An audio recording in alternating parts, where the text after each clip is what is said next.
नमस्कार साथियों, मैं हूं अभिनव तोषांशु पांडे और आप सभी का स्वागत है फोटोन और ज्ञानदा की टीम की तरफ से। आज हम इस सीरीज़ में मतलब 4th चैप्टर का सेकंड वीडियो देकर आए हैं। पिछले वीडियो में हम लोगों ने क्या बातें की थी? पिछले वीडियो में हम लोगों ने सीखा था कि किस तरीके से एक चार्ज जो कि मूव कर रहा है वो एक मैग्नेटिक फील्ड के अंदर एक फोर्स एक्सपीरियंस करता था। हम लोगों ने ये जो चार्ज के द्वारा एक्सपीरियंस किए गए दोनों टाइप के फोर्स हैं उन सारे फोर्सेस के बारे में बात की थी और इस तरीके की चीज़ें सीखी थी। अब आज हमारी चर्चा का क्या विषय है, इससे पहले आप क्या करेंगे? सबसे पहले पेन कॉपी निकाल लेंगे और पेन कॉपी निकाल के बैठने से फ़ायदा ये होगा कि आपका रिवीजन जो चल रहा है, ये जो फास्ट ट्रैक रिवीजन चल रहा है, इसमें या तो आप अपनी किताबों से चीज़ें रेफ़र कर रहे होंगे और उसे दोबारा समझ रहे होंगे या फिर आप लिख रहे होंगे ताकि आप चीज़ें रिटेन कर सकें, ज़्यादा समय तक अपनी मेमोरी में रख सकें। चलिए आइए शुरुआत करते हैं। और आज जो है हम कल जो हम लोगों ने बात छोड़ी थी हम वहीं से बात चालू करेंगे। हम लोगों ने क्या देखा था कि अगर मैग्नेटिक फील्ड जो है वो इस तरीके से दिखाई दे रहा है, ठीक है, हमारे पास में एक मैग्नेटिक फील्ड है और वो हमें इस तरीके से दिखाई दे रहा है। अब जो इलेक्ट्रॉन आ रहा है वो इसके बिल्कुल परपेंडिकुलर मतलब 90 डिग्री में अगर एंटर करता है तो ऐसी कंडीशन में क्या होगा कि ये इलेक्ट्रॉन केवल एक सर्कुलर पाथ बनाएगा। लेकिन अगर इस इलेक्ट्रॉन ने 90 डिग्री में एंटर करने की बजाय इस मैग्नेटिक फील्ड में कोई एंगल थीटा बना करके एंट्री ली, ऐसे केस में हमारे पास में अलॉन्ग बी और परपेंडिकुलर टू बी है दो ऐसे कंपोनेंट्स बन जाते हैं जिन कंपोनेंट्स के कारण ये जो इलेक्ट्रॉन है वो केवल एक सर्कल में घूमने की बजाय वो सर्कल में घूमता हुआ आगे बढ़ता है। अब आप समझने की कोशिश कीजिए कि अंदर जाता हुआ आपको मैग्नेटिक फील्ड अंदर जाता हुआ आपको मैग्नेटिक फील्ड दिखाई दे रहा है। इलेक्ट्रॉन अगर ऐसे एंटर करता है तो मैग्नेटिक फील्ड से इलेक्ट्रॉन का 90 डिग्री एंगल बन रहा है। लेकिन इसकी बजाय अगर इलेक्ट्रॉन थोड़ा भी झुका हुआ है तो उसका एक कंपोनेंट, उसके वेलोसिटी का एक कंपोनेंट जो है वो अलोंग द मैग्नेटिक फील्ड आएगा और मैग्नेटिक फील्ड की ओर या उससे बाहर की ओर, मतलब उसी लाइन में ये इलेक्ट्रॉन आगे भी बढ़ता जाएगा और सर्कुलर पाथ में भी चलेगा। ऐसी कंडीशन में ये जो दोनों मतलब एक सर्कल कंप्लीट करने के बाद में दूसरे सर्कल जब वो आगे बढ़ जाएगा तो जैसे कि स्क्रू में नट में चूड़ी होती है, वो चूड़ी का जो डिस्टेंस है उसको हम पिच कहते हैं। हमको जो है इसके रेडियस के बारे में भी जानकारी होगी और ये सारी चीज़ों के लिए हमारे पास में क्या क्या फार्मूलाज हैं। देखिए रेडियस के लिए, देखिए पिछली बार वाला जो है हम लोगों ने रेडियस कैसे निकाला था? पिछली बार हम लोगों ने रेडियस निकालने के लिए R = mb divided by QB ये फार्मूला लगाया था। लेकिन अब हम क्या देख रहे हैं कि यहाँ पर एक साइन कंपोनेंट भी आ गया है। क्यों? क्योंकि जो है हमारे वेलोसिटी का जो साइन कंपोनेंट है वो परपेंडिकुलर टू बी है और इस कंपोनेंट के कारण ही रेडियस डिसाइड हो रहा है। तो ये वाला कंपोनेंट रेडियस में कंट्रीब्यूट करेगा और जो कॉस थीटा है तो अब उसके बारे में जो है देखते हैं। जो पीरियड है वो पहले भी जैसा था वैसा ही है, मतलब 2 पाई m और डिवाइडेड बाई QB। यहाँ पर वेलोसिटी का कोई कंट्रीब्यूशन उसके पीरियड में नहीं था, इसलिए पीरियड जैसा पहले था वैसा ही रह गया।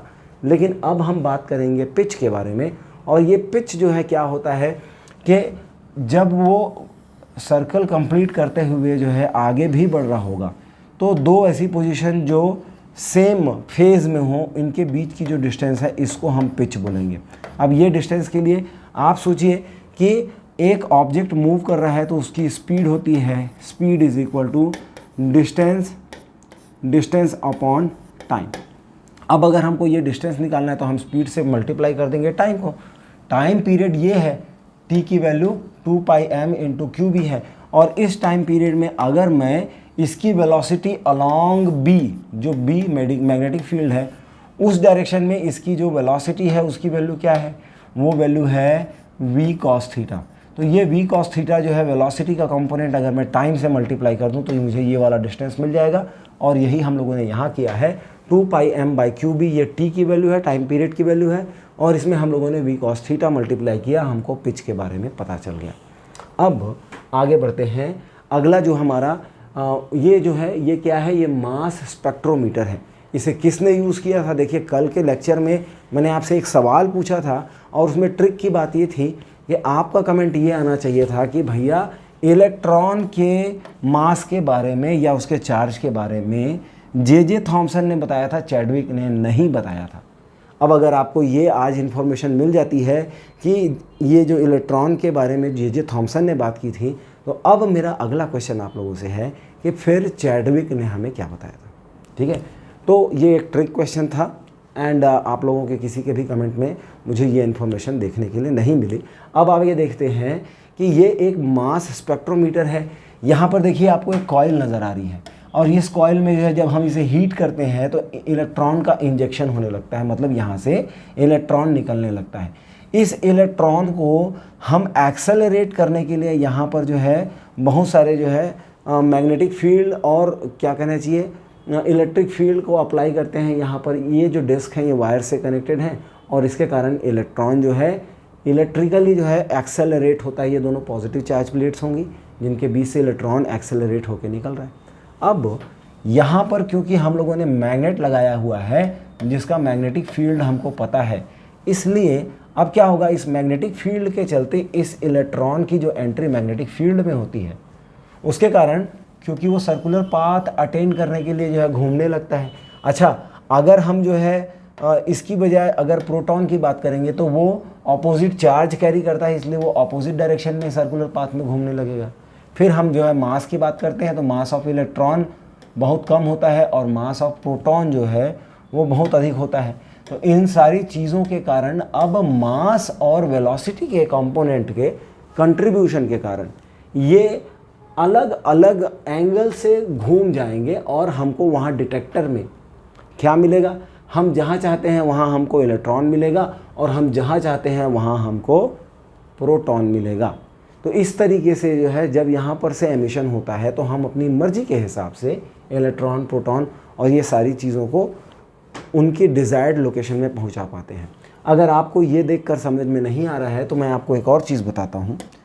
पहले के टाइम में हमारे पास में टेलीविज़न सेट कुछ इस तरीके के हुआ करते थे। आप लोगों ने टीवी मॉनिटर्स भी देखे थे।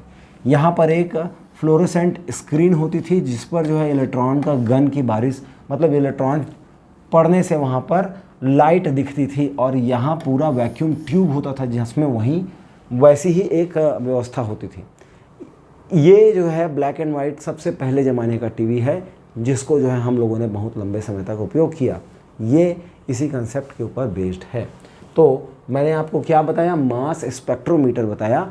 अब आपको क्या करना है कि मास स्पेक्ट्रोमीटर से रिलेटेड या तो आप कमेंट करके बताएं और मैं आपको इससे रिलेटेड कुछ वीडियोस दूंगा या फिर आप यूट्यूब में सर्च करें। तो चलिए आगे बढ़ते हैं। और अगली बात क्या है, देखिए साइक्लोट्रॉन। अब ये साइक्लोट्रॉन के लिए जो है मैं आपको एक और बहुत बढ़िया चीज़ बता देता हूँ और वो है पार्टिकल कोलाइडर जो कि जेनेवा में है। अब यहाँ पर होता क्या है आप ध्यान से देखेंगे तो आपको समझ में आएगा। यहाँ पर एक गन लगाई हुई है हम लोगों ने जो कि समय समय पे एक इलेक्ट्रॉन इजेक्ट करता है या कोई एक चार्ज पार्टिकल इजेक्ट करता है। ये चार्ज पार्टिकल, अब ये जो दोनों चीज़ें हैं अगर आप आगे देखेंगे तो आपको मैग्नेट्स के बीच में रखा हुआ आपको यहाँ पर साइक्लोट्रॉन नज़र आ रहा है और इस मैग्नेट का जो है मैग्नेटिक फील्ड लाइंस वो इसके परपेंडिकुलर है। तो आप मान के चल सकते हैं कि यहाँ पर मैग्नेटिक फील्ड कुछ इस तरीके से दिखाई दे रहा होगा। अब इन मैग्नेटिक फील्ड में आगे क्या हो रहा है ये देखिए। इन मैग्नेटिक फील्ड के अलावा जो है ये समझ लीजिए कि ये ग्लास की ट्यूब्स हैं और इन ग्लास की ट्यूब्स में जब हम लोगों ने इलेक्ट्रॉन को फायर किया तो ये इलेक्ट्रॉन जो है अपनी कुछ वेलोसिटी v लेके यहाँ इसके अंदर जैसे ही एंट्री करेगा वहाँ इसको परपेंडिकुलर डायरेक्शन में मैग्नेटिक फील्ड मिल जाएगा। इस मैग्नेटिक फील्ड के प्रेजेंस में ये सर्कुलर पाथ चूज़ करके गोल घूम के यहाँ से निकलेगा। अब जैसे ही यहाँ से ये चार्ज निकलता है हम लोगों ने क्या करना है कि ये जो हमको ये सेमी सर्कुलर प्लेट दिखाई दे रही है उस पर ऑपोजिट चार्ज लगा देना है। मान लीजिए हम इलेक्ट्रॉन फायर कर रहे हैं तो वहाँ पॉजिटिव चार्ज लगा देंगे और यहाँ नेगेटिव चार्ज लगा देंगे। तो उससे क्या होगा कि इलेक्ट्रॉन एक्सेलरेट होगा और उसकी वेलोसिटी बढ़ जाएगी। जैसे ही इलेक्ट्रॉन की वेलोसिटी बढ़ती है बढ़ी हुई वेलोसिटी के कारण इसका जो रेडियस है वो भी बदल जाएगा, और इस बदले हुए रेडियस के कारण अब क्या होगा कि ये जो है ज़्यादा रेडियस के साथ में यहाँ पहुँचेगा, फिर यहाँ पर जो है जैसे ही ये यहाँ से बाहर इलेक्ट्रॉन निकलता है वैसे ही हम लोगों ने फिर से पोलैरिटी चेंज कर दी, और अब जो है हम माइनस उधर और प्लस इधर रख लेते हैं। फिर ये इलेक्ट्रॉन एक्सेलरेट होगा और इसी तरीके से बार बार एक्सेलरेशन होता रहेगा, इलेक्ट्रॉन की वेलोसिटी बढ़ती रहेगी और वो घूम घूम के ज़्यादा तेज इलेक्ट्रॉन बनता जाएगा। जितना ज़्यादा वेलोसिटी होगी उतने बड़े रेडियस में वो घूमेगा, और लास्ट में हमारे पास में एक ऐसी सिचुएशन आएगी जब हमको इलेक्ट्रॉन को जिस एक्सेलरेशन में या जिस वेलोसिटी की रेंज में रखना था ये उस वेलोसिटी को अटेन कर लेगा। अब इसका जो है क्या यूज़ किया जा सकता है, तो आपने पार्टिकल कोलाइडर या इलेक्ट्रॉन कोलाइडर या हेड्रॉन कोलाइडर इन सारी चीज़ों के बारे में बात की सुनी होगी। जेनेवा में एक बहुत बड़ी लैब है जहाँ ये जो है पार्टिकल एक्सेलरेटर बना हुआ है, और वहाँ इस टेक्निक को यूज़ करके इलेक्ट्रॉन को एक्सेलरेट करते हैं और फिर न्यूक्लियर फ्यूज़न जैसे जो है रिएक्शंस के लिए सफिशिएंट एटमॉस्फेयर बनाया जाता है। ये क्या है, ये है अल्टरनेटर। ये क्या करता है, ये इलेक्ट्रॉन के घूमने की स्पीड के हिसाब से, क्योंकि भाई टाइम पीरियड तो फिक्स है, इसका वेलोसिटी से कोई कनेक्शन नहीं है, तो इसका मतलब ये है कि अगर एक पर्टिकुलर टाइम में ये एक सिंगल राउंड कंप्लीट करता है तो ये T/2 के अंतराल में प्लस को माइनस और माइनस को प्लस, मतलब ये जो है बार बार इनकी पोलैरिटी चेंज करता रहता है ताकि इस एम्प्टी स्पेस में जहाँ पर मैग्नेटिक फील्ड नहीं है वहाँ पर इलेक्ट्रॉन एक्सेलरेट हो सके और उसकी वेलोसिटी में इजाफा हो। तो अब हम जो है कुछ कैलकुलेशंस देखेंगे। कैलकुलेशन में कि सबसे पहले हम बात करते हैं रेडियस की। तो रेडियस के लिए हमको पुराना वाला जो फार्मूला हम लोगों ने कल के वीडियो में देखा था mv/qb, ये बिल्कुल सेम वैसा ही रहेगा। अब हम बात करते हैं टाइम पीरियड की। तो टाइम पीरियड के लिए जो है हम क्या करते थे, हम आप याद करेंगे तो हम लोगों ने देखा था कि time period is equal to displacement upon speed is equal to displacement upon time. यहाँ पर वेलोसिटी की वैल्यू हमको पता है, वो रिवर्स कर देंगे और हमको ये डिस्टेंस जो है 2πr लेना है और r की वैल्यू यहाँ से ले ली। तो इस तरीके से 2πm/qb ये फुल टाइम हो जाएगा 2πm/qb। या फिर अगर आपको जो है अल्टरनेटर की फ्रीक्वेंसी निकालना है तो T/2 निकालना है और ये हो जाएगा πm/qb। इस तरीके से हमको इस साइक्लोट्रॉन की फ्रीक्वेंसी पता चल गई। अब आगे क्या बात करना है, आगे हमको बात करना है कि फ्रीक्वेंसी जो है मतलब टाइम पीरियड का जो है एग्जैक्टली अपोजिट हमको क्या पता था कि frequency nu is equal to 1/t, और यहाँ से जो है हमको फ्रीक्वेंसी पता चलेगी तो q/2πm ये इसकी फ्रीक्वेंसी हो गई। अब आगे बात करेंगे कि भाई काइनेटिक एनर्जी या मैक्सिमम काइनेटिक एनर्जी, जब यहाँ से इलेक्ट्रॉन निकलेगा तो इसके पास में कोई एनर्जी होगी और वो क्योंकि उसकी वेलोसिटी बढ़ चुकी है इसलिए उसकी काइनेटिक एनर्जी भी बढ़ी हुई होगी। ये हम कैसे निकालेंगे, तो इसके लिए जो है हमारे पास में E is equal to 12 mv² ये होता है। अब यहाँ पर जो है क्या हमको V के लिए जो है फार्मूला पता है, तो जो है आप देखेंगे कि V के लिए हमारे पास में फार्मूला है qBr/2m, ये qBr/m, ठीक है। और हमको जो है ये किसकी वेलोसिटी है, ये जो है ये वेलोसिटी की वैल्यू है qV is equal to qBr/m। हम इसका स्क्वायर करेंगे और इसको 12m से मल्टीप्लाई करेंगे तो यहाँ हमको मिल जाएगा 1/2 और ये m ये वाले m के स्क्वायर से कटेगा तो हमको मिलेगा यहाँ पर 2m और यहाँ हो जाएगा q² b² और होल इंटू r²। तो ये जो है मैक्सिमम काइनेटिक एनर्जी या मैक्सिमम एनर्जी ऑफ इलेक्ट्रॉन का हो जाएगा। इस तरीके से साइक्लोट्रॉन को एनर्जी ज़्यादा देकर एक्सेलरेट करके किसी साइंटिफिक रिसर्च के लिए यूज़ करते हैं। आइए बढ़ते हैं आगे। अब जो है हम ये देखेंगे कि मैग्नेटिज्म में क्या होता है। ऑस्टेड ने एक एक्सपेरिमेंट किया था। ऑस्टेड ने एक्सपेरिमेंट क्या किया कि किसी बैटरी को कनेक्ट करके एक वायर में करंट फ्लो कराया और जब उन्होंने देखा कि ऑस्टेड मतलब ये जो है मैग्नेटिक कंपास है वो डिफ्लेक्ट होता है जैसे ही हम यहाँ पर करंट फ्लो कराते हैं। अब इससे क्या कंक्लूजन निकलता है? ऑब्जर्वेशन उन्होंने देखा क्या क्या। ऑब्जर्वेशन पहला कि जब तक मतलब करंट फ्लो होता है तभी तक मैग्नेटिक कंपास डिफ्लेक्टेड होती है। दूसरा, करंट का डायरेक्शन बदल देने से डिफ्लेक्शन का डायरेक्शन भी चेंज हो जाता है। तीसरा, कि अगर जो है हम करंट की वैल्यू बढ़ा दें या करंट का मैग्नीट्यूड बढ़ा दें तो डिफ्लेक्शन भी बढ़ जाता है। ये 3 ऑब्जर्वेशन हुए और इन 3 ऑब्जर्वेशंस के बाद में कंक्लूजन क्या निकला? कंक्लूजन था पहला कि एक moving charge magnetic field produce करता है। दूसरा, मूविंग चार्ज का जो डायरेक्शन है वो प्रोड्यूस्ड मैग्नेटिक फील्ड को अफेक्ट करता है। तीसरा, कि अमाउंट ऑफ करंट जो है वो डायरेक्टली प्रोपोर्शनल है मैग्नेटिक डिफ्लेक्शन। इसका मतलब ये है कि करंट रिस्पॉन्सिबल है मैग्नेटिक डिफ्लेक्शन के। ये सारी चीज़ें हम लोगों ने कहाँ देखी? मैग्नेटिज्म में, ऑस्टेड के एक्सपेरिमेंट में। अब ये ऑस्टेड के एक्सपेरिमेंट के बाद में हमारे पास में क्या आता है? Bio-Savart's law. बायो-सेवर्ट्स लॉ ने हमको क्या इन्फॉर्मेशन दी, ये हम देखते हैं।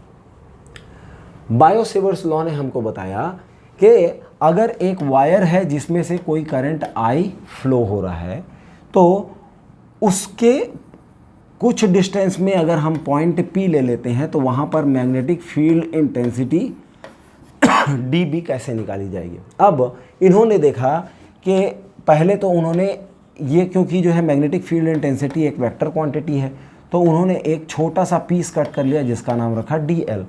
ये dl जो है यहाँ पर करंट एलिमेंट देगा। क्या देगा? Current element. ठीक है, तो ये करंट एलिमेंट देगा। अब ये जो है IDL करंट एलिमेंट हो गया। ये जो मैग्नेटिक फील्ड प्रोड्यूस होता है dB, ये किसके किसके प्रोपोर्शनल है? ये I के प्रोपोर्शनल है, मतलब जितना ज़्यादा करंट होगा उतना ज़्यादा मैग्नेटिक फील्ड प्रोड्यूस होगा। दूसरा, dB जो है वो प्रोपोर्शनल है किसके? L के।